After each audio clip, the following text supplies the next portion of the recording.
When Vince McMahon purchased WCW in 2001, the initial plan was to keep WCW as a separate company with its own TV show and pay-per-view schedule. When plans fell through, Vince wasn't just left with a huge roster with no additional TV slots, but he was also left with no real competition in the world of televised professional wrestling. At one point in time, WCW had consistently beat the WWF in the television ratings, eventually forcing Vince McMahon to update the WWF to a more contemporary wrestling product that aggressively targeted the young male demographic.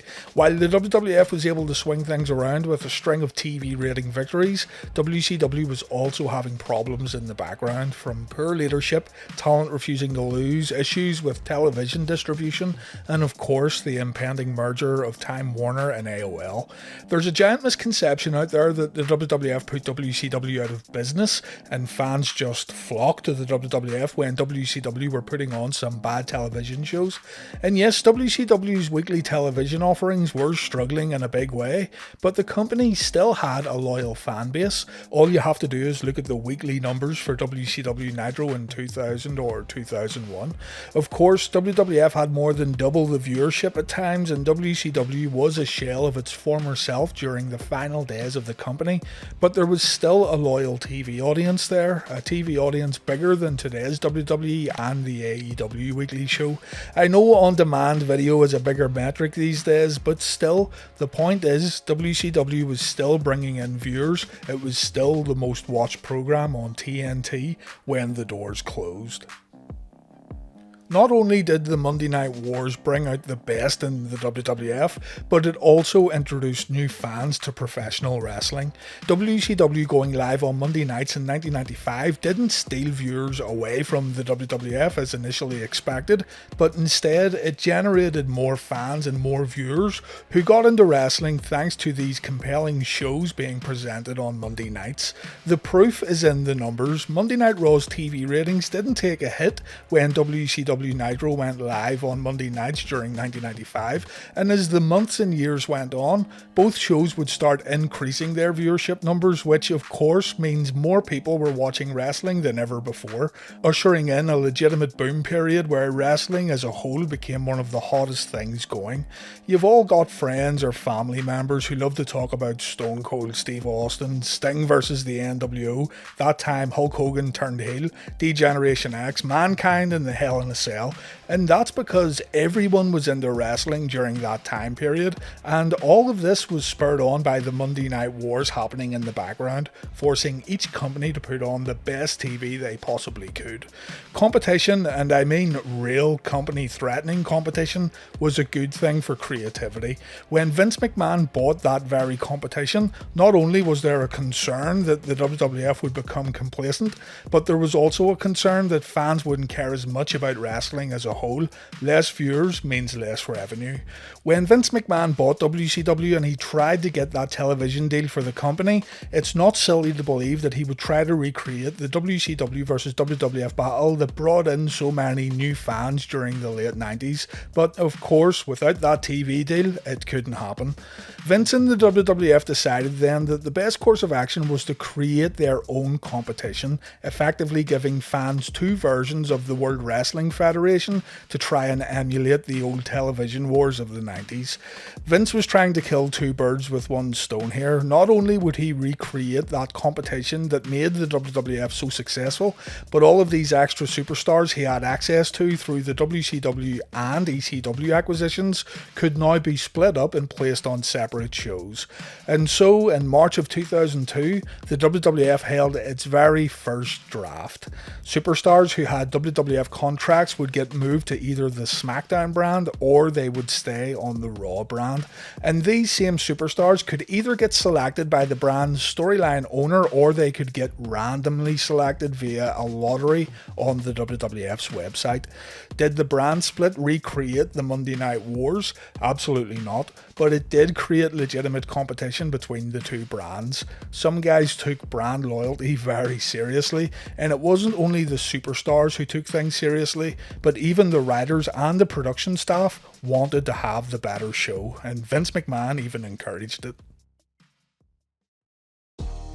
So to tell the complete story of the first draft, we have to go back to 2001 and back to the night after Survivor Series. I recently uploaded some videos about the WCW invasion, so channel regulars will find this next bit of information a little familiar, but it's needed to get the complete picture. The WWF had just defeated WCW in the winner-takes-all tag team match at Survivor Series, and Vince McMahon thought he was on top of the world. Vince would have the smile wiped off his face when Ric Flair made an appearance that night on Raw, revealing that Shane and Stephanie McMahon had sold their WWF stock to the Nature Boy in order to purchase WCW and ECW.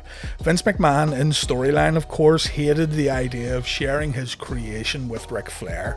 Vince would do everything to try and gain full ownership of his company, even saying he would kill the WWF by bringing in the New World Order if it meant Ric Flair wouldn't remain in a position of power. With all of this going on, the Nature Boy was also having a separate feud with The Undertaker, and Flair wanted the Dead Man at WrestleMania 18. The WWF Board of Directors would only allow Flair to wrestle The Undertaker at WrestleMania if Flair gave up his percentage of the company, returning full ownership to Vince McMahon. Flair agreed, but the board stated that Flair's status within the WWF would get reviewed right after WrestleMania. Flair lost to The Undertaker, by the way. The board's ultimate decision was to split the WWF in two, with Flair owning one brand of the company, the Raw brand, while Vince McMahon would own the second brand, the Smackdown brand. The entire roster would get assigned to a specific show, meaning fans would have to watch a certain brand in order to see a certain superstar. There were a few exceptions though. Stone Cold Steve Austin was named as a free agent, meaning he could show up on either show, but ultimately Stone Cold would sign with Raw. In reality, Steve Austin did not turn up to Raw the night following WrestleMania 18, taking a week off without the company's consent after saying he was exhausted. Stone Cold wouldn't come back to TV until the week after the draft. The undisputed champion on the date of March 25th would also be a free agent, and therefore he would not get included in the draft selections. The champion at the end of Raw on March 25th, 2002 was Triple H. Hunter had a WWF Undisputed title defense against Chris Jericho and Stephanie McMahon on the same episode of Raw that hosted the draft, so Jericho and Stephanie were also not included in the draft. Jericho eventually went to SmackDown, as did Triple H when he dropped the title. Stephanie disappeared for a while. Jazz, the women's champion, was also a free agent. The Intercontinental, European, Hardcore, Cruiserweight and Tag Team champions were eligible for the draft, meaning a title belt would become exclusive to whatever show the respective champion got drafted to. The first 20 draft picks would occur live on Raw, with the remainder being revealed on WWF.com. And at the end of it all, each brand would have 30 superstars.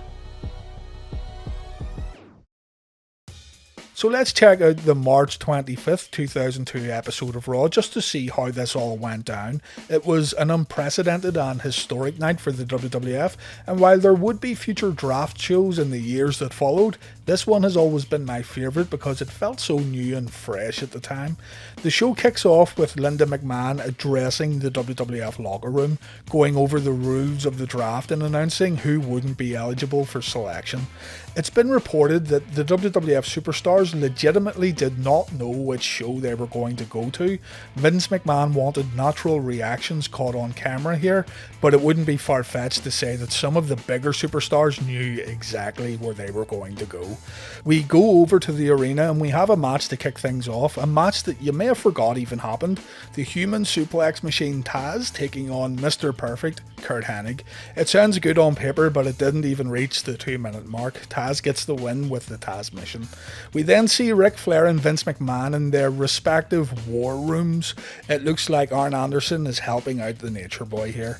Because Vince won a coin toss, he will be making the very first draft pick, and Vince McMahon goes out to the arena to name who will be the very first superstar in history to get drafted. There's definitely a sense of unpredictability in the air. JR and the King do a great job of building anticipation, and there's a great deal of intrigue here as Vince makes the announcement. The first ever drafted WWF superstar would be The Rock. The great one was moving to Smackdown, which did make a lot of sense. The Rock did call Smackdown his show after all, and yeah, if you want to see The Rock, you now had to watch WWF Smackdown. Rocky came out to the arena. He didn't look very pleased and now be working exclusively for the blue brand. And Vince McMahon went on to tell the People's Champion that he can no longer deliver his classic catchphrases on SmackDown, reminding Rocky that Vince created the People's Champion and Vince now has the ability to rid the WWF of Rocky should the Brahma Bull step out of line. Rock says he wants to leave Raw with a bang while reminding fans of his history on the red brand. Rocky says that Vince didn't make The Rock, but the people made The Rock, and later in the evening, Rock would team up with Hollywood Hogan to take on the New World Order. Ric Flair then makes his way to the podium. It's time for Raw to get its first draft pick. The Nature Boy says he's going to put his personal differences aside, and the first superstar he is going to choose for the Raw brand is none other than The Undertaker, a man who had been feuding with Flair for weeks in the run-up to WrestleMania 18. Undertaker threw some furniture around after hearing the news. Back in Mr. McMahon's war room, Vince looks equally annoyed. It seems that Vince wanted The Undertaker for SmackDown, but that was now impossible.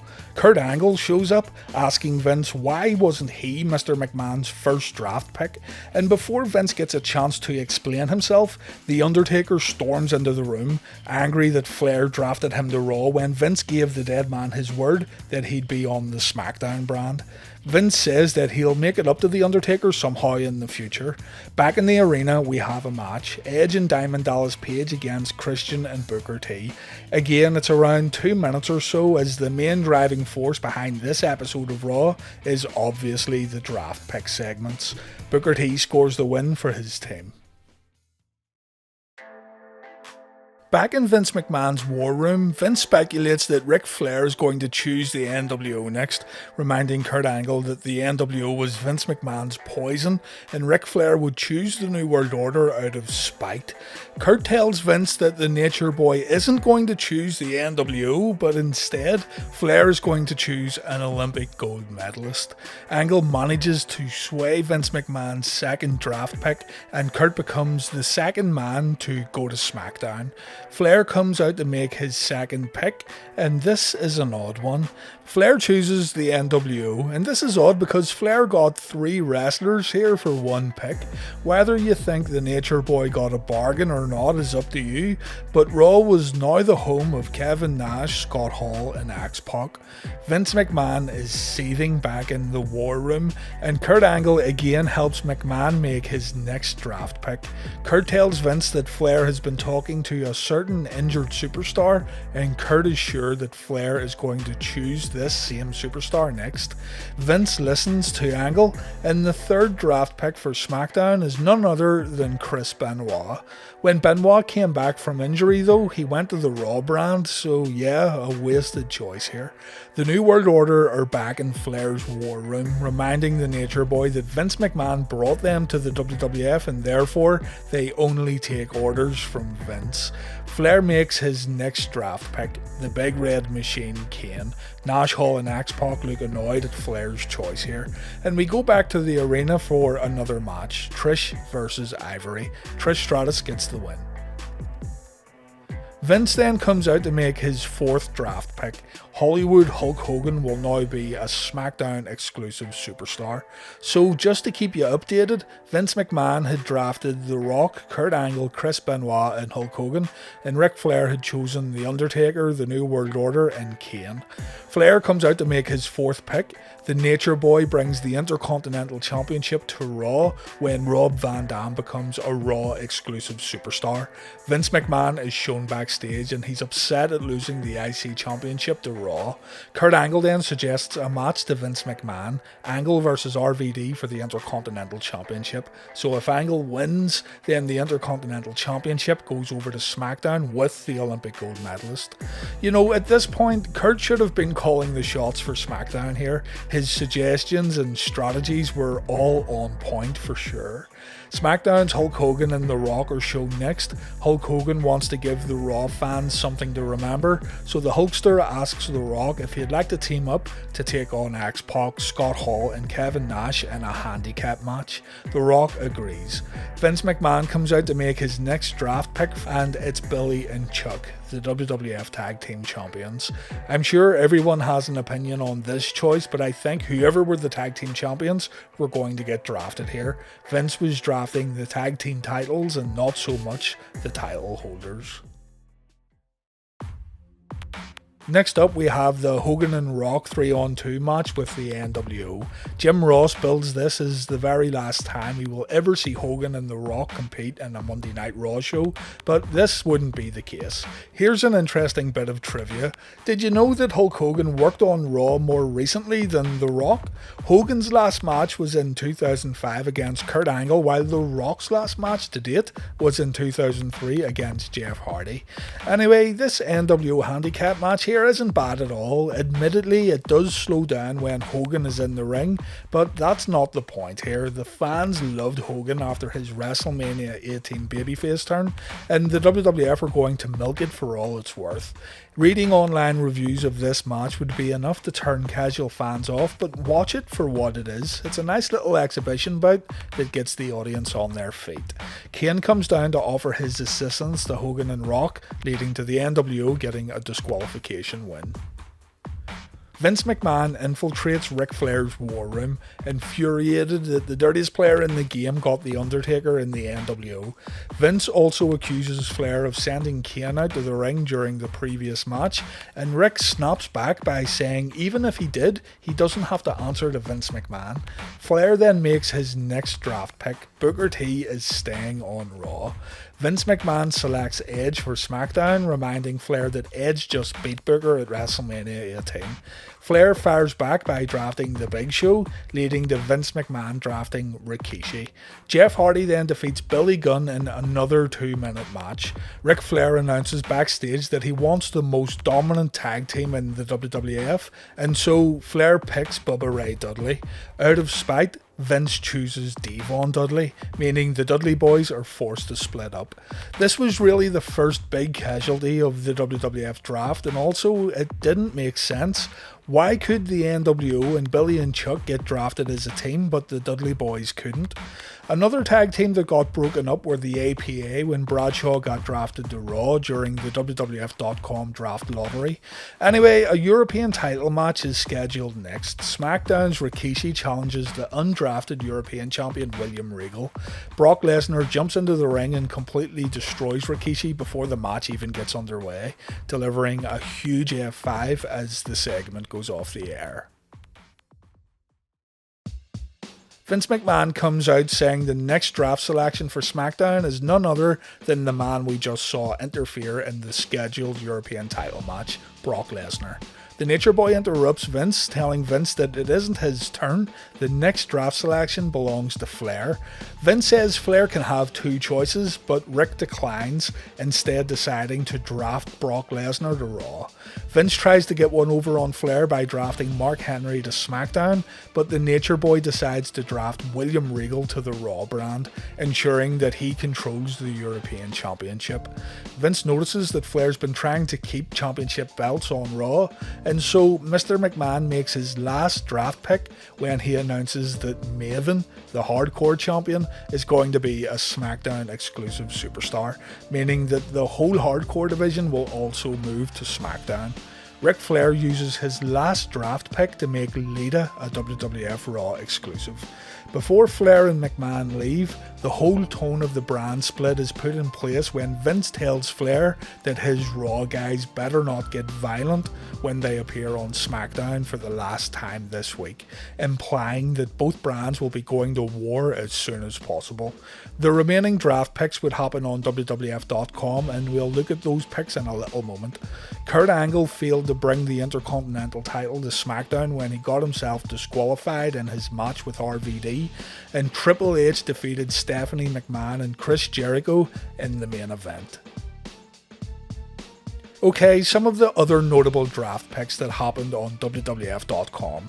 Apparently these were all chosen at random via a lottery draw, but of course it wasn't. Ric Flair and WWF Raw got the Hardy Boys, Bradshaw, Raven, Mr. Perfect, Spike Dudley, Goldust, Trish Stratus and the Big Boss Man, to name a few, while Vince McMahon got the Cruiserweight Champion Tajiri, Farouk, Chris Jericho, the Hurricane, Lance Storm, Diamond Dallas Page and Torrie Wilson. There's not much point talking about who got the better roster here. Everyone will have their own opinion, and both shows were pretty much fairly split. For me, there were enough stars I wanted to see on both brands, meaning I would be tuning into Raw and Smackdown every week, and really, that's what Vince McMahon and the WWF wanted. And so that was the 2002 WWF draft. The brand split would open the doors for new creative possibilities within the WWF. You'd get guys jumping from show to show, superstars getting traded, superstars getting fired from one brand and then showing up in the other. And down the line, we'd also get matches pitting Raw guys against SmackDown guys. In 2003, brands would begin having their own exclusive pay-per-views. Only the major events such as Royal Rumble, WrestleMania, SummerSlam and Survivor Series would feature competitors from both Raw and SmackDown under one roof. What's noteworthy though, and something that isn't mentioned all that much, was the drastic increase in house shows and live events.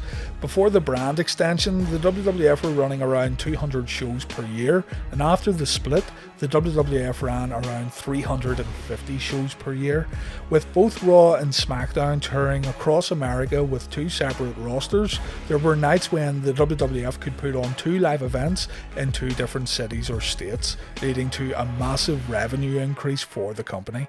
So while Vince McMahon never got that planned WCW TV show, he still put on more wrestling events, making sure to capitalise on the massive WWF roster at the time by expanding the live event schedule.